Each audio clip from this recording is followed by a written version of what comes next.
What's going on, everybody? Another episode of Cheap Seats Box Show. Angelo here. I know the audio quality is not as good as it usually is, even though we don't have the best, but this app is being X'd out in 2 days, so I had to use it one last time. Because if you don't know anything about this show, we do everything for free, and this was the first free app that I had to do the show. But let's start like this. First things first. Follow us on Twitter, @CheapSeatsBox, iTunes, rate, review. You'll be the next unofficial sponsor. People help me out, man. We done dropped like 3 spots, man, now. I mean, y'all are killing me. We went from 4 to 7, man. I know we haven't been that great at keeping up, like, steady shows, but come on now. We've been giving you 6 years of this shit, man. Help us out. Leave a rate and review. We will be the next unofficial sponsor. We shout you out. That's what we do. Follow us on all the platforms. We are on SoundCloud, iTunes, Google Play, TuneIn Radio, Spotify. Just hit a follow on everything. YouTube, all that good shit. So like I was saying, now we'll get back into the show. As anybody knows that this show was built on, we do it on the fucking cheap. That's where the whole name come from. Everything we do on this show is on the cheap. We are not like the other shows. We do not put thousands into production. We do not put thousands into our mics, our computers, our mixers, none of that shit. We don't do that. That's just not what we do. So this is a free app. This is how I started the show. I paid $10 for another app to upgrade the quality, and that's literally all we've done. We've never paid for hosting sites. We've never put out for anything. And a lot of times, shit, we do this shit at work, so we're doing it on the clock. So we've actually made money, not necessarily from you guys, but we have. We sold a couple T-shirts, mugs, and all that shit back in the day. We've made our money back and then some. But this platform that we used, the iPatio format, which was a UK-based website where we could call in on the phone back in our original days, and it would go straight up. And the same with this app. This app I recorded, and as soon as you guys hear it, say on iTunes, it's going to be literally 5 minutes after I get done recording. And the whole site is finally going out. I can't complain. It was a free site. So you will be probably hearing an upgrade in quality moving forward. Me and JP are going to start doing shows from separate locations. We have mics. Yes, I didn't pay for them, though. They were free mics. That's how I work. So don't ask how, but somehow, and it's not hot. I got me about a $200 condenser microphone. So, you know what? I'm always doing shit on cheap. That's how I roll, baby. All right, let's do some cleanup, man. I haven't been on here for a couple weeks. Been on vacation. While I was gone, my prediction on J-Rock and Hurd was totally off. Give J-Rock credit. He took it right to him, and I think Hurd didn't expect him to come out. He said as much. He didn't expect him to come toe-to-toe with him, and that's exactly what he did. Beating him to the punch with shorter, straighter shots in the pocket and dropping him early, and I think just catching him off guard and just never giving him a chance to take control back of that fight. So give J-Rock credit. Telling people that they're going to have to do at least, what did he say, 3 months of VADA testing if you want to fight him, which is a nice step. There will be more VADA talk later. A couple weeks ago, the World Boxing Super Series, Josh Taylor, a pretty comfortable win against Ivan Baranchyk. Exactly what I predicted. I mean, Barancyk's tough. Yeah, hit him a little bit, but I didn't think Josh Taylor looked like he was having any trouble at any time. He was in total control of that fight. Pretty much exactly how I predicted it. I didn't do a show on it, but most likely, if you guys follow me on Twitter, I will always throw something out about what I'm predicting and what I'll see. Actually, I may have been talking to a buddy about that, so who knows if that even came out. But I think the big thing out of the World Boxing Super Series obviously was Naoya Inoue and his dominating performance over Manuel Rodriguez. 2 rounds, just destroyed Rodriguez, and you knew it was coming. When his trainer dad pushes Inoue's dad, and it's like, you just don't fucking poke the beast. You know, it just seems like a stupid ass idea, especially when you're dealing with the most dominant fighter in the world today. He's been my number one pound for pound, and people are now jumping on it. I called him the most dominant fighter at the beginning of this year. Now people in the media are calling him the most dominant fighter. Maybe they're not all calling him number one pound for pound, but now they're calling him the most dominant. Yeah, I was there first. Yeah, I was there first on the pound for pound list for the most part, as far as people doing shows, people having a little bit of a profile out there as far as a podcast, something like that. Not that I think that I'm anybody special, obviously, because you know how this is just fans' perspective. But I've been on that train. I've been on that bandwagon. To me, he is Chocolatito, and if not better, and we're catching him at his prime. And that's what's remarkable about him, is that we are just barely starting to see his prime. He's 26 years old. He's probably got another 3 to 4 years at the top of his game before he starts to, especially at that weight where he started at 108, before he starts to show a decline. He may be biting off too much as he moves up. I mean, he's moving through these weight classes fast. And it's funny because he's already talking about after the WBSS that he may be going up to 122. And good for him. If he thinks he can do it. I think 122, I think that's going to be the ceiling as far as his dominance. At 126, he could have some success, but I think that might be pushing a little bit too far, seeing how he came from 108. That's just not normal. That's not what you do unless your name is Manny Pacquiao. Is he Manny Pacquiao? Maybe not, but he's a small guy. But let's play this.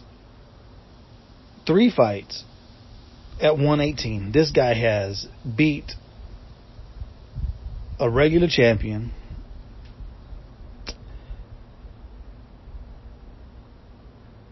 beat a former champion, and beat a current champion. And has done it all by knockout. Has done it all within 7.5 minutes total. That is the most dominant thing going today in boxing. I don't give a shit what anybody says. The Lomachenko thing where he made 4 people quit, that's all good and dandy. I mean, hell yeah, it's a hell of an accomplishment. But when you don't even give the people a chance to quit, when you just fucking knock their ass out in 1 or 2 rounds, that's even more dominant than a quit on the stool. I mean, that's just like, motherfucker, I'm not even giving you a chance to shake your head on that fucking stool that you ain't coming back out. Hell yeah, Inoue has been the most dominant guy for about 2 years now. I will put his resume up against anybody's. Yes, Lomachenko's. He has not lost. Here we go. Here is the debate, right? Now, when I said this, and if you can go back and read the tweets, I actually said that I actually had Loma too, so don't get your fucking panties in a bunch of homosexuals. All right? But look at his resume. By his 6th fight, he was world champion at 108. By his 9th fight, or 8th fight, he was a 2-division champion over 3 divisions. Because he skipped 112, went up to 115, beat the man at 115, Omar Narvaez, longtime reigning champion. A guy who was 29-1 in championship fights. Yes, I know he was 39, but goddamn it, that motherfucker was still the champ. And his only loss was at 118 versus a prime Nonito Donaire. And Inoue took him out in 3 rounds and beat the fuck out of him. And now he did that at 21 years old. So yes, he was 39 years old, Narvaez was. But Inoue was 21. He was a multi-division champion before his 22nd birthday. He did not have any, as far as I could say, I couldn't find, I don't think he was. He was not in the World Series of Boxing, so he went straight from amateurs to pros. Lomachenko did the World Series of Boxing, did 6 fights there, which acted as his 4 to 6 rounders. That's kind of got him ready for the pros. He went from there straight into wanting a title fight and getting it in his 2nd one, but also doing it in his prime. I mean, that is a little bit of a separation. He's fought every single fight in his prime. Now, he's getting towards the end of his prime to where you're going to start to see a little bit of regression, but he's such a phenomenal athlete that it's going to take a little longer to see some of that regression. That's why I put his resume above even Lomachenko's, and he doesn't have the loss. Yes, I get it, people. Loma lost in the second fight and he was coming on. Great, he lost. It's okay. I don't hold it against him, but when you are putting up two guys, that's how you separate it. You have to separate it that way. And he learned a lot from the fight. And the one thing that I think separates Inoue from a lot of other people is that he's beaten a top one or two guy in the division. At 108 he did, at 115 he did. He was the man at both when he left those spots. At 118, the man, I think, if I'm not mistaken, the number one ranked guy was Burnett, if I'm not mistaken, in this 118 tournament. He got hurt, lost Nonito down there. He signed up to fight these guys. It's not his fault that everybody keeps on getting hurt. Tay was probably 2. If Inoue was not 2, or so they're right. Hey, look, they got hurt. I mean, there's nothing he can do about. What can he do about it? He got in there to fight these guys, and he would have beat those guys. I have zero doubt about it. So even getting through the World Boxing Super Series, when he comes out of it, he's the man. And let's just hope he stays healthy, because for whatever reason, Nonito's got roots on everybody, and they are getting hurt before they get into the ring with him. So let's hope that Inoue makes it to the ring. So I've been on that bandwagon. I've been the one pushing that shit. People are starting to jump along. I like it. People also get their panties in a bunch. Oh, but Loma's the best, and I'd like to jerk off to his training videos. That maybe. You guys are on fucking YouTube watching his training videos, looking like Amir Khan. You know the video, guys. Come on. And like I said, I still have him at 2. It's not like I'm dissing this guy. I got him at fucking 2. But I just think Inoue is the man going right now. And I don't give a shit if you don't know necessarily who the guys are that he's fighting, just because you're not familiar with the lower divisions as you are with some of the names at the higher divisions. That doesn't make it any less credible, because you don't know. So I had to get that off my chest. All right, this weekend. Hold on. Oh, yeah. Wilder that night knocked out Brazil in a round. I got to be honest. I didn't watch it live. I didn't need to. You could watch it on a replay. It was easy to watch. Everybody, knockout of the year. One of the contenders. I wouldn't put it as knockout of the year. Reason being, he was getting up as he got counted out. The punch was, it looked ungodly. I mean, his neck looked like it shook like 20 times. But I didn't come off of it thinking that, man, that is definitely the best knockout of the year. Honestly, I would probably put Payano getting knocked out by Inoue, because he never got up. And you're talking about a former champion, a guy who had one loss going into it, and doing the same thing in a quicker time. Brazil, one loss, had been knocked out though already once, and not a former champion, not a guy who's thought as highly of as a Juan Carlos Payano. So that I would edge Inoue in that so far. There have been others early on, without really racking my brain. That's what I came with. Great knockout. I don't know what to take from it. Brazil was there to be hit. He hit him.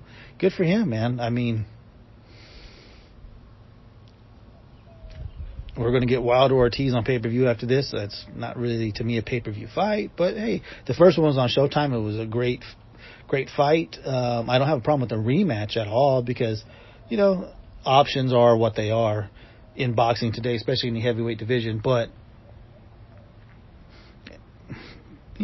as a fan, I would have a problem if I actually pays for these fucking things. I'd have a problem with it being on pay-per-view. And I feel bad for the guys who do buy everything on pay-per-view, or buy every fight that is on pay-per-view. I do feel bad for you guys, because I don't think that fight is worthy of being there. I know Jamel Herring winning a title on Veterans Day weekend, a great story. What he's come back from with the death of his daughter, and former Marine, war veteran.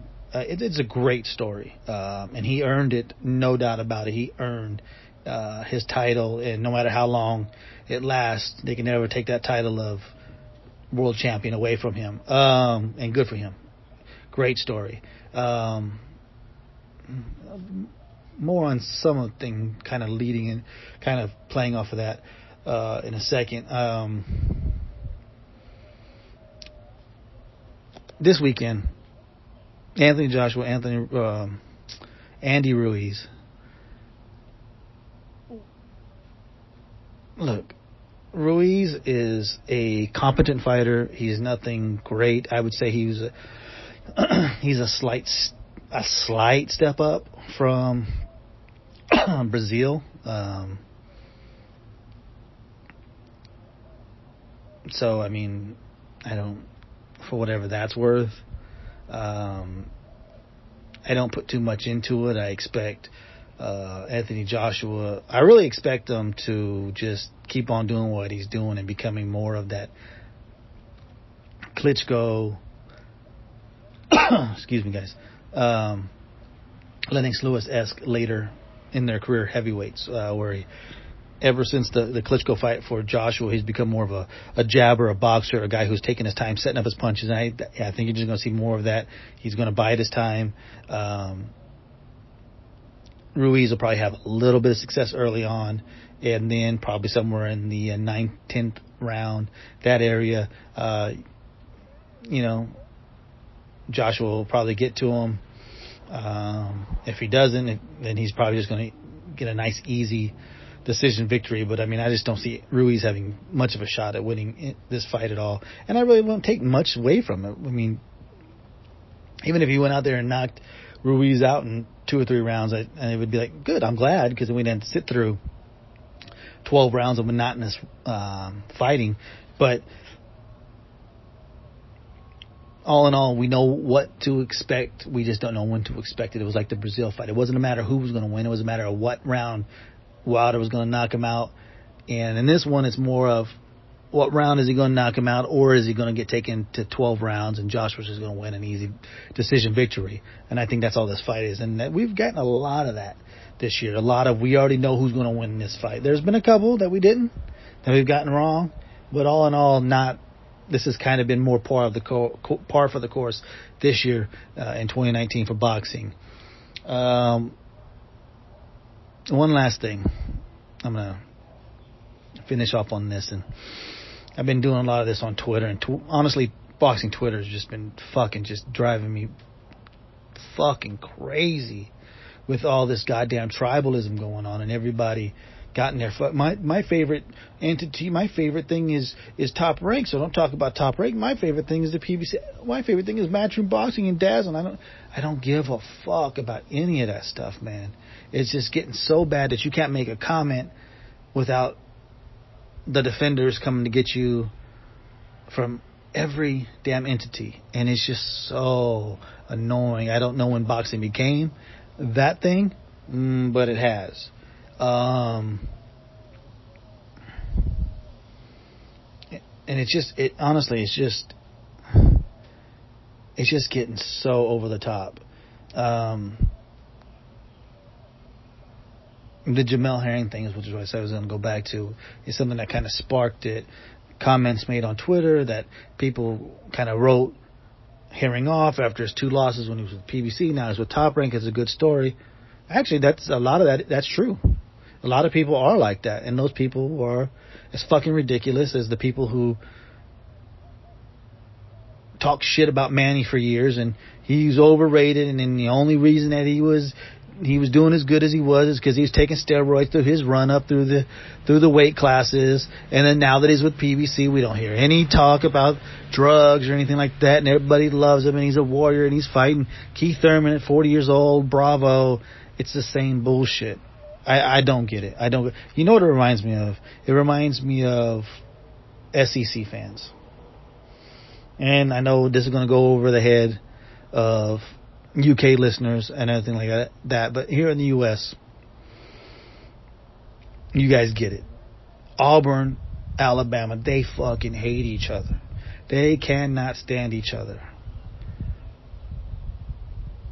But yet, for whatever reason, when one of them, not, say Alabama doesn't win and then Auburn wins a national championship, or LSU, or somebody like that, you hear them fucking idiots screaming, SEC, SEC. Like, motherfucker, I thought you weren't a fan of these guys. Now all of a sudden, oh, as long as it's the SEC, then I'm a fan of everything. And that's what these guys remind me of. It's like, especially for whatever reason on my timeline, I get it more. Because everybody knows I talk shit about everybody. I've talked shit about Golovkin. I've talked shit about Fury. I've talked shit about Oscar. I've talked shit about Canelo. I've talked shit about Bob Arum. I talk shit about fucking Vasily Lomachenko all the time. A lot of his fans are like this. But when I talk about the PBC, man, it's the same fucking 4 or 5 guys come to the rescue. Like, why do you guys care so much? Just say I don't agree, but don't fucking go through your diatribe of,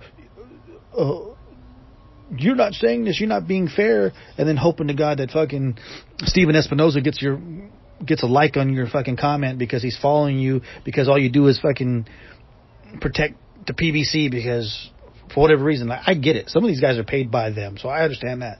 But the ones who aren't, I don't get you guys. All it does is make you a fucking loser. It's the people who still talk shit only about PBC. Get a life, guys. You guys got to find something new, a new thing. Talk shit about the PBC when it needs to be, when it's about the fights, when it's about something going on. But don't just try to find something to talk shit about. Spread it around. I love spreading it around. I love talking shit about Eddie Hearn's guys. I love talking shit about Oscar, Canelo, Vasily Lomachenko, Bob Arum. I love it. Because I will call out bullshit when I see it. It's like the bullshit you see from Arum when he's talking shit about Mikey Garcia. Love Mikey Garcia. As soon as he left, he's a fucking bum. Same with Ruiz. He's a bum. Cause it's just Arum being Arum. It's Arum shelling bullshit. We get that. And they get called out for it. And nobody goes, yeah, but it's the truth. The truth is the truth. And we just have to live with the truth and deal with the truth. Like today, Vada puts out a tweet. Congratulations, Canelo, on a year of clean boxing. Well, good for you, Canelo. You want a fucking pat on the back. Congratulations for not cheating. I said something about that early today. A lot of people agree with me. Look, Canelo's not in 365 because he just thought, you know what I need to do is be in 365. Canelo was the husband that got caught cheating and then became a good husband. He's the guy whose wife came to him and said, honey, I think we're having issues. Let's go into couples counseling. He's like, man, I ain't going to no fucking couples counseling. I ain't got time for that bullshit. We can work out our problems.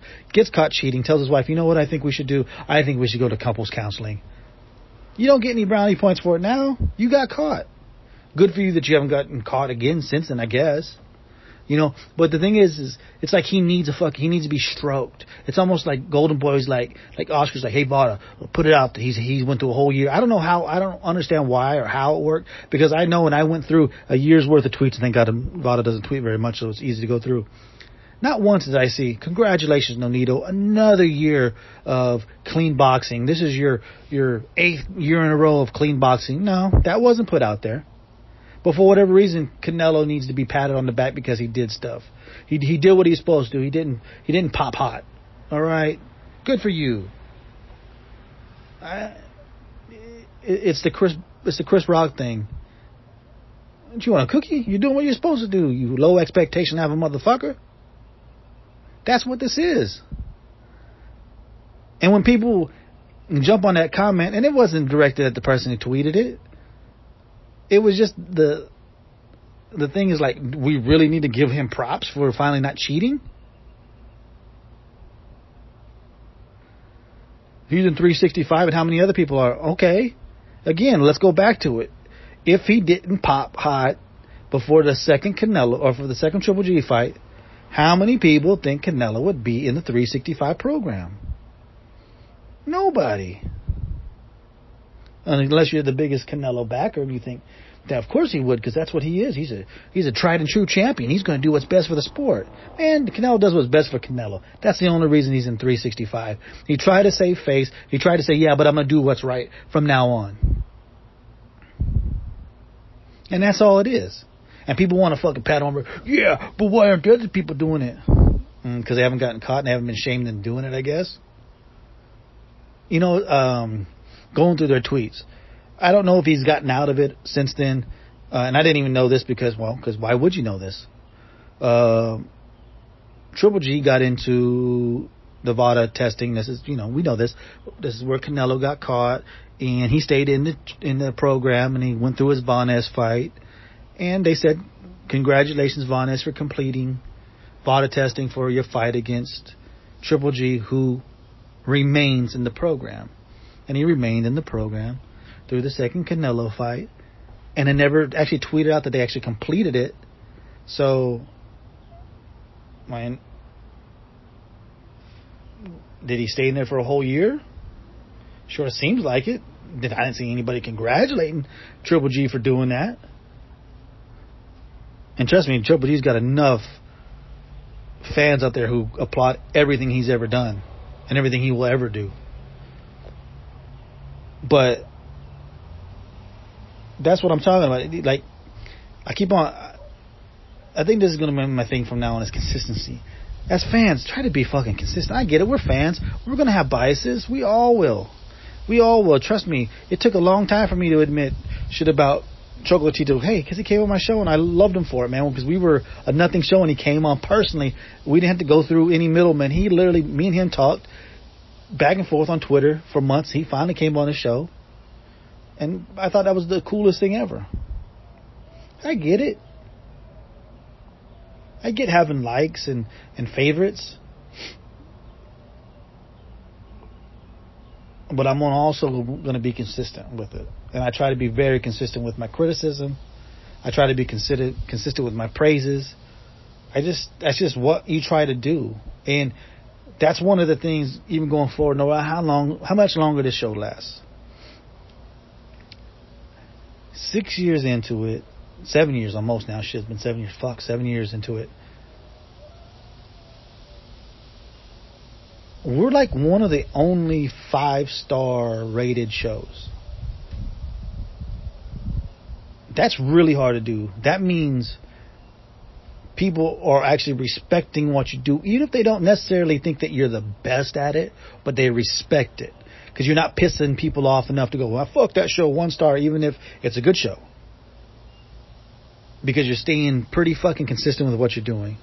And that's what we've always tried to do on this show. And I do take pride in that. Up until last week, we were the only we were one of the 2 top 10 shows on iTunes that was actually 5-star rated. And actually the only one in the top 5. And I took pride in that. And I still do. I try to be consistent. I even tell people, if I'm not being consistent, if I'm being inconsistent, call me out on it. I don't mind. I don't mind being called out on any inconsistencies that I have. Because I will try to keep it down the line. I don't care who a guy fights for. I like Manny Pacquiao when he's with Top Rank. I like Manny Pacquiao now when he's with PBC. I just don't give a shit who you're signed with. It just makes no difference to me. I'm not getting passes, even if I did get credentials. I've talked shit about Bob Arum, and guess what? Top Rank's the only one who's ever given me them. And I don't give a shit.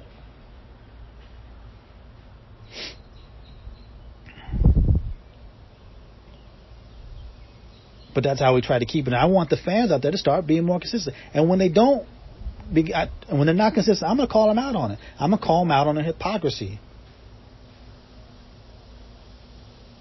That's just a new thing, because fucking boxing Twitter is so fucking toxic anymore.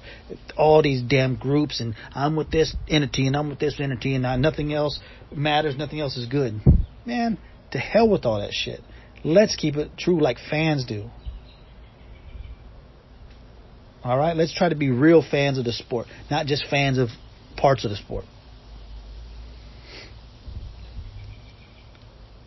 Alright, let me close it out there.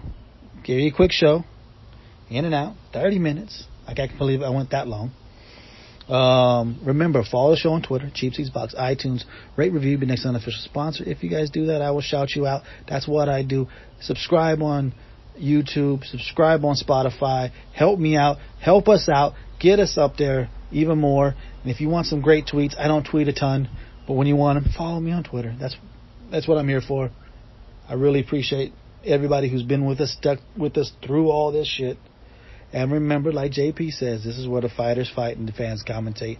And you know we do it. Just like you from the cheap seats. Because we ain't buying no tickets, goddammit. Peace.